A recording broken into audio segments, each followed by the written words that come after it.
Busog na ang ating Disney princess. Grabe ang kain niya for tonight's video. Dahil nag-crave siya na gusto niyang kumain daw sa fancy or bonggang restaurant, which is meron nag-sponsor sa amin. Aha, for the go. Kaya tuwang-tuwa ko ang nipples mo, madam. Taguan mo, madam.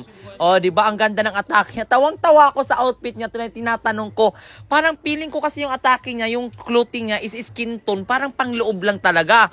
Sabi niya, Mami, uso na to ngayon. Alam niyo naman ang fashion. Parang ano-ano ka dyan for tonight's video. Diba tuwang-tuwa siya. Sabi niya, tinitingnan niya yung bill namin kung magkano. Sabi ko, hindi tayo makaka-afford nito. May nag-sponsor lang sa atin. Pero thank you so much sa mga nag-sponsor, nagbigay ng palibre sa amin. Na-appreciate namin yung mga foodungs nyo. Grabe, ang daming in-order ni Sir. Thank you, sir. Thank you so much, sir. Dahil turista po si Sir. Gusto niya ma-meet kami sa personal and nagpapasalamat talaga ako. Tapos, the same time, tinrigger ko si Madam. Ininggit ko siya. Nag-order ako nitong yung parang frozen margarita or some, no, it's a mango daiquiri, something like that.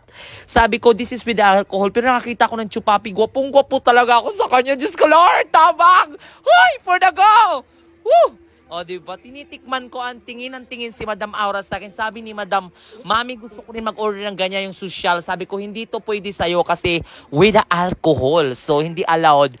Ngayon, dapat juice ka lang. Alam mo si Madam Aura, pag nakakita siya kasi parang feeling ko hindi niya naman na-experience yung mga ganyang bagay na parang, pag ano yung nakikita niya sa akin na ginagawa ko, parang ako yung nagiging mama niya or parents niya, dapat talaga binibigyan siya ng magandang influence. So, lahat ng ginagawa ko, gusto ko, bawal dito, bawal nito.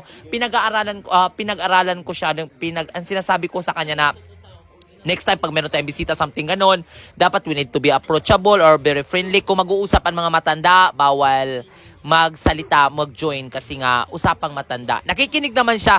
I'm very happy talaga kung mapili siya, past learning siya. So, which is isa rin yun na nakakatuwa at pinaghahapihan ko sa kanya. So, grabe si Madam. Sabi ko, oh my God. Pero ang laki ng bill namin kasi ang dami naming kinain at ang dami naming in-order. 3 lang kami. Tinodo talaga ang order ni Sir. Kaya, thank you so much kang Sir. And shoutout sa mga taga Manila na aking mga followers, sa aming followers. Kami ang nagbibigay ng kasayahan sa inyo. Maraming salamat po. Pag gusto nyo ng tour guide or gusto nyo kaming i-meet, let's dinner or lunch or breakfast,